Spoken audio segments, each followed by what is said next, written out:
Media అనేటటువంటిది ఎలా కావాలంటే అలా రాసుకోవచ్చు. నిన్నటి మంచి నేడు చెడు, నేటి చెడు రేపటికి మంచి.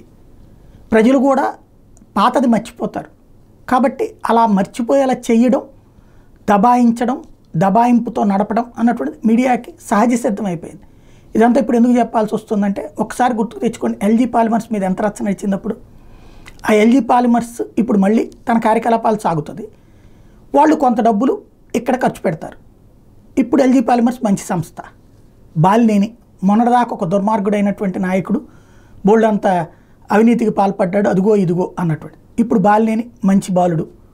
అదే సందర్భంలో ఇప్పుడు మరొక వైపున అదానికి రాష్ట్రాన్ని అమ్మేస్తున్నాడు జగన్మోహన్ రెడ్డి, దోచిపెడుతున్నాడు. గంగవరం పోర్ట్ ఇచ్చేశాడు, కృష్ణపట్నం పోర్ట్ ఇచ్చేశాడు, కంటైనర్ ఇష్యూ, ఇవన్నీ. ఇప్పుడు అదే అదాని ఆటోమేటిక్గా మళ్ళీ మనోడైపోతాడు. ఎందుకంటే 10 కోట్ల రూపాయలు విరాళం ప్రకటించాడు, ఇచ్చాడు. ఇక్కడ కొన్ని సంస్థలు అవి పెడతానన్నాడు. కాబట్టి అధికారంలో లేకపోతే పారిశ్రామికవేత్తలను దొంగలుగా, లేకపోతే కొంతమంది నాయకులు దొంగలుగా, అధికారంలోకి వచ్చినప్పుడు మనకు దగ్గరకు వస్తే ఒక రకంగా ఉండేటటువంటి తీరు ప్రస్తుతం ఆంధ్ర జర్నలిజానికి అదృష్టమో దురదృష్టమో తెలియదు.